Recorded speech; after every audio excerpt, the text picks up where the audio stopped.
So നമ്മൾ ആദ്യം നോക്കാൻ പോകുന്നത് മോഡ്യൂൾ 1ൻ്റെ ഫസ്റ്റ് ടോപ്പിക്കാണ്, that is system software and application software. So നമുക്കറിയാം ഒരു കമ്പ്യൂട്ടർ സിസ്റ്റത്തിന് രണ്ട് ടൈപ്പ് ഓഫ് കോമ്പണൻസ് ഉണ്ട്, ഹാർഡ്വെയറും ഉണ്ട് സോഫ്റ്റ്വെയറും ഉണ്ട്. സോ ഈ ഒരു സോഫ്റ്റ്വെയർ എന്ന് പറയുന്നത് അത് ഒരു എന്താണ് പറയുന്നത്, ഒരു collection of programs, procedures, routines, ഇതെല്ലാം കൂടിയാണ് നമ്മൾ സോഫ്റ്റ്വെയറിൻ്റെ കീഴിൽ ക്ലാസിഫൈ ചെയ്യുന്നത്. സോ സോഫ്റ്റ്വെയർ എന്ന് പറയുന്നത് ഒരു കമ്പ്യൂട്ടർ സിസ്റ്റം പ്രോപ്പറായിട്ട് ഓപ്പറേറ്റ് ചെയ്യാൻ വേണ്ടിയിട്ട് ഹെൽപ്പ് ചെയ്യുന്ന ഒരു സെറ്റ് ഓഫ് പ്രോഗ്രാംസ് ആൻഡ് പ്രൊസീജിയേഴ്സിനെയാണ് നമ്മൾ സോഫ്റ്റ്വെയർ എന്ന് ഡിനോട്ട് ചെയ്യുന്നത്. ഈ ഒരു സോഫ്റ്റ്വെയറിനെയാണ് നമ്മൾ രണ്ട് ടൈപ്പായിട്ട് ക്ലാസിഫൈ ചെയ്യുന്നത്, application software and system software. So നമുക്ക് ഈ ഒരു ഡയഗ്രാം നോക്കാം. ഹാർഡ്വെയറിനെ ലൈക്ക് എൻക്യാപ്സുലേറ്റ് ചെയ്യുന്ന അല്ലെങ്കിൽ അതിനെ കവർ ചെയ്യുന്നതാണ് സിസ്റ്റം സോഫ്റ്റ്വെയർ ചെയ്യുന്ന ആപ്ലിക്കേഷൻ സോഫ്റ്റ്വെയറും യൂസറും. നമുക്ക് ഈ ഒരു ഡയഗ്രാം നോക്കുമ്പോൾ തന്നെ മനസ്സിലാക്കാനായിട്ട് സാധിക്കും, യൂസറും ആപ്ലിക്കേഷൻ സോഫ്റ്റ്വെയറുമാണ് ഡയറക്റ്റ് ഇൻട്രാക്ഷൻ വരുന്നത്. അതായത് യൂസറിന് എന്താണോ വേണ്ടത്, ആസ് പെർ ദ റിക്വയർമെൻറ്റ് എന്താണോ എൻഡ് യൂസറിന് വേണ്ടത് അത് പ്രൊവൈഡ് ചെയ്ത് കൊടുക്കുക എന്നുള്ളതാണ് ആപ്ലിക്കേഷൻ സോഫ്റ്റ്വെയറിൻ്റെ മെയിൻ ലക്ഷ്യം എന്ന് പറയുന്നത്. So it performs a specific task which is asked by the end user. ഇനി ഈ എൻഡ് യൂസർ ആസ്ക് ചെയ്ത ടാസ്ക് അത് കമ്പ്യൂട്ടർ ചെയ്യണമല്ലോ, അല്ലെങ്കിൽ സിസ്റ്റത്തിൽ നിന്ന് അത് ചെയ്യണമല്ലോ, അതിനായിട്ടാണ് നമ്മൾ സിസ്റ്റം സോഫ്റ്റ്വെയർ യൂസ് ചെയ്യുന്നത്. സോ യൂസർ ആപ്ലിക്കേഷൻ സോഫ്റ്റ്വെയറുമായിട്ട് കമ്മ്യൂണിക്കേറ്റ് ചെയ്യുന്നു, ആപ്ലിക്കേഷൻ സോഫ്റ്റ്വെയർ സിസ്റ്റം സോഫ്റ്റ്വെയറായിട്ട് കമ്മ്യൂണിക്കേറ്റ് ചെയ്യുന്നു.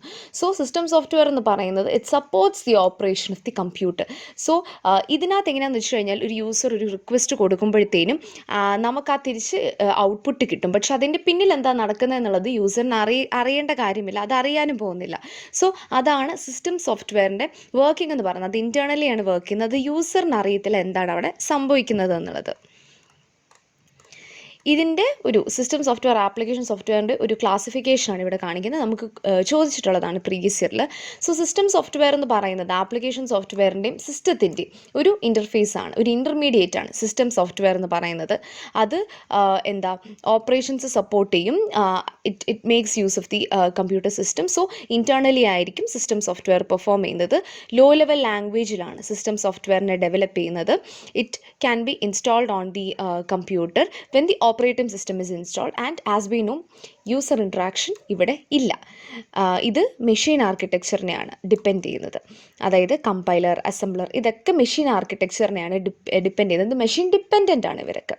Speaking of the application software, യൂസറിന് എന്താണ് വേണ്ടത് എന്ന് മനസ്സിലാക്കി ആ ഒരു റിക്വസ്റ്റിനനുസരിച്ച് സിസ്റ്റവുമായിട്ട് കമ്മ്യൂണിക്കേറ്റ് ചെയ്യുക വിയ സിസ്റ്റം സോഫ്റ്റ്വെയർ. ഇതാണ് ആപ്ലിക്കേഷൻ സോഫ്റ്റ്വെയറിൻ്റെ മെയിൻ ഉദ്ദേശം എന്ന് പറയുന്നത്.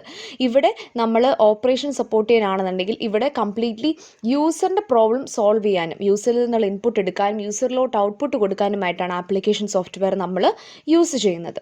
ഇവിടെ ലോ ലെവൽ ആണെങ്കിൽ ഇവിടെ ഹൈ ലെവൽ ലാംഗ്വേജസിലാണ് ഡെവലപ്പ് ചെയ്യുന്നത്.